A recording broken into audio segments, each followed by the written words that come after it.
It's 2020, almost, okay? And car modifications seem to be getting more unique and one-off more now than ever before, okay? One of the go-to, oh God, I got an eyelash in my eyeball. Oh God, this is the worst. I got it. One of the go-to modifications right now is wrapping your car. You know, you throw some gnarly wrap on your car, you make the soft car angry, make it look like it's been driven when it really isn't.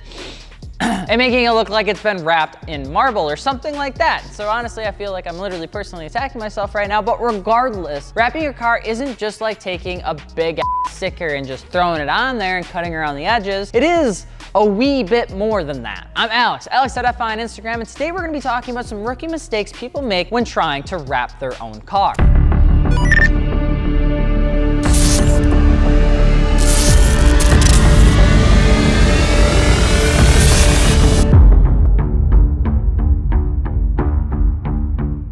And of course, if you guys are looking for aftermarket wheels, tires, or suspension, be sure to check out fitmentindustries.com, where we've got everything from Rotiform to Work, ESR to Volk, and the whole shebang. The whole shebang. And if you guys don't even say the word shebang, you need to start, all right? It's kind of like oofta, all right? It's just a word that you gotta get in the repertoire. And if you haven't yet, be sure to subscribe so we can keep making banging videos like this. And if you're wondering where oofta came from, kind of a Norwegian thing. And if you're super Norwegian, you can actually say oofta meda, but nobody said that.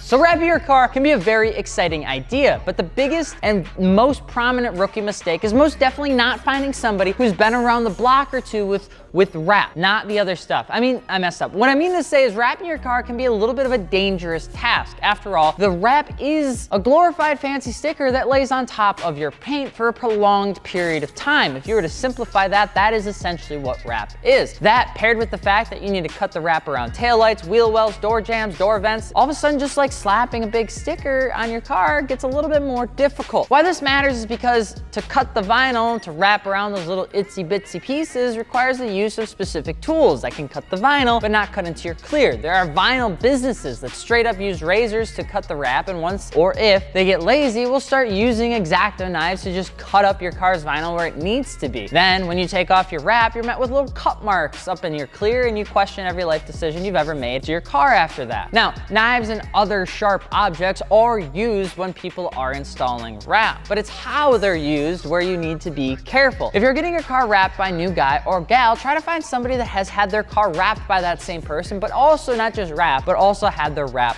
taken off. A lot of times anyone can put on a wrap with enough patience. It's how they get it on there and how they minimize damage that's the tricky bit. And it's super important to understand that the more difficult of a car you have, whether that is looking at something like a Lamborghini compared to an STI, could ultimately mean the difference between somebody doing a fantastic job on a simple body style, but then doing a terrible job on another body style that's super angry or has a lot of aftermarket pieces. Always make sure you're trying to get it done by somebody reputable. But hey, wrap is a pretty neat thing. It's getting glaringly more popular and has a ton of community support, and you can do just about anything you want with wraps when it comes down to designs and colors. But that doesn't always mean that you should. Another big rookie mistake is getting a design or color that just doesn't flow with your car. It can be really tough, but designs like vintage, patina wraps, or other pattern wraps can be really tough to pull off on certain cars and styles because ultimately your car has a body style to it, so your wrap usually needs to match it. You then have to line up the design so it flows from one piece of wrap to the next, and then any sort of shading is where it needs to be, like if you have shading around your wheel wells or fenders and all that sort of good stuff. And that doesn't even account for if the car is supposed to look like a race car. So a pro tip here is to try and get the design you want mocked up on your car via Photoshop, you know, one of the fancy softwares or something like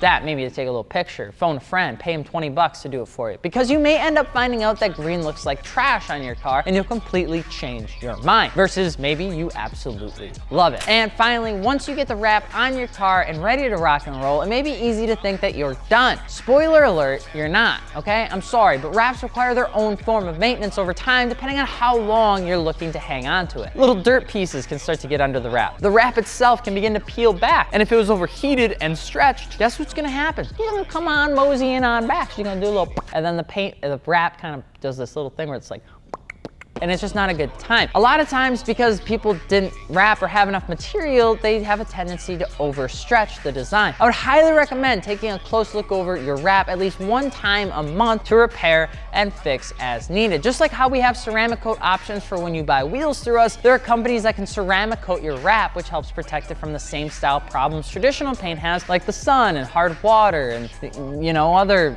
stuff like scratches and things like that. You can ceramic coat pretty much anything. You can ceramic coat your t-shirt probably if you actually really wanted to. And lastly, we're talking about wrapping your car, but you also have to take time where you'll need to take a piece off to be rewrapped or redone, because sometimes, buddy, that's just how she goes. But you can't just rip off the vinyl. You can ask Branded Title how that worked for them on the roof of their R8. You see, wrap has a very particular adhesive that does a damn good job at staying on the car without eating into the clear or even the paint. But if you don't get the wrap to the appropriate temperature, remove it at a certain angle, whisper sweet nothings in their ear, and have the patience to go slow, you can end up with more damage than you started. Overheating the wrap can melt the adhesive into the clear. Pulling at a straight 90-degree angle with no temperature can pull the clear off completely. And if you have less than stellar paint, probably not gonna have any if you just rip that bad boy clean off. It's tough to know that wraps are not a forever modification, but if you get them done the right way with the right materials, the right person, and maintained continuously, they can stay on for actually quite a long time. It allows people to do something truly one of one and have some fun with their car for a season or two without the heavy repercussions of doing any sort of paint or having painter's